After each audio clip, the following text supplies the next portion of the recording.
साल का पहला फेस्टिवल मकर संक्रांति। और इस मकर संक्रांति के शुभ पर्व पर मैं आप सभी के लिए 3 टाइप्स ऑफ तिलगुड़ लेकर आई हूँ। जी हाँ, मीठा, तीखा और कड़वा वाला तिलगुड़। तो सुनिए मेरे पॉडकास्ट आगे, तो फिर आप भी जान जाएंगे मैं क्या कहना चाहती हूँ। तिळगुळ घ्या, गोड गोड बोला, तिळगुळ सांडू नका, आमच्याशी भांडू नका, आणि तिळगुळ थाटात आणि येत नाही मला समोरचं, पण आहे काहीतरी. वेल, मकर संक्रांतीबद्दल बोलते हैं आज कि this line repeated whole day. सोचा किसने ये लाइन लिखी होगी या फिर बनाई होगी?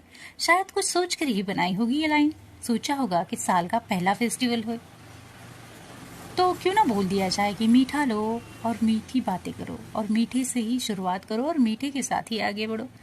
क्योंकि बोलने वाला तो बोल देता है अक्सर, पर ये जो बोल वो हमें देकर जाता है ना, ये शब्द हमें देकर जाता है ना, तो वो शायद याद रह जाते हैं. हम एक्चुअली में रियलाइज ही नहीं करते, बट ये जो शब्द हम बोल देते हैं ना, ये अपने साथ अपनी एक उम्र लेकर आते हैं, अपनी एक एज लेकर आते हैं. तो ज़रा संभल के बोला कीजिए, क्योंकि बोलने वाले तो अक्सर बोल जाते हैं, पर सहने वाले उनका क्या. बोल तो अपनी उम्र लेकर आते हैं ना. जैसे मीठे शब्द जिनकी उम्र बड़ी छोटी सी होती है, हम बहुत जल्दी उन्हें भूल जाते हैं. अगर किसी ने हमारे बारे में कुछ मीठा या कुछ अच्छा बोल दिया होता है ना, तो हम उसे भूल जाते हैं टाइम के साथ.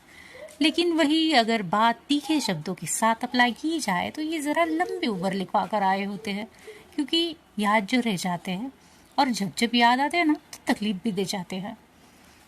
मीठे और तीखे लफ्ज़ों के बाद आते हैं सबसे इम्पॉर्टेंट एंड प्रीशियस, जिन्हें कहना चाहेंगे कि कड़वे शब्द, कड़वे अल्फाज. जी हाँ, ये कड़वे अल्फाज जो है ना, ये अमृत पीकर आए होते हैं. हो सकता है वो पर्सन आपकी ज़िंदगी से चला जाए, हमेशा के लिए चला जाए, या फिर आप खुद मरते दम तक उन शब्दों को याद रखते हैं, क्योंकि वो कड़वे अल्फाज होते हैं ना. आप सभी की लाइफ में ऐसे 3 टाइप के शब्द बोलने वाले लोग तो ज़रूर होंगे, और जब मैं ये बोल रही हूँ ना, तो आपको वो याद भी आ रहे होंगे, है ना. तो सोचा क्यों ना इनकी उम्र के बारे में भी मैं बोल दूँ, ताकि इस्तेमाल करने से पता तो लग सके. वो क्या है ना, हमारी ज़ुबान भी हमारी तरह मल्टीटास्किंग होती है, और अक्सर हमारी पूरी उम्र निकल जाती है, लेकिन हमें शब्दों की उम्र का पता ही नहीं चलता कि मीठे वाले शब्द कौन से हैं, तीखे वाले कौन से हैं, और कड़वे वाले कौन से हैं. और मुझे फिर से एक बार लगता है कि कड़वे वाले शब्द जो है ना, एक बिना एक्सपायरी डेट के आते हैं. ये लॉन्ग लास्टिंग होते हैं, हमारे साथ ही चले जाते हैं. कभी कभी तो ये शब्द ज़िंदगी पर हमें याद रह जाते हैं.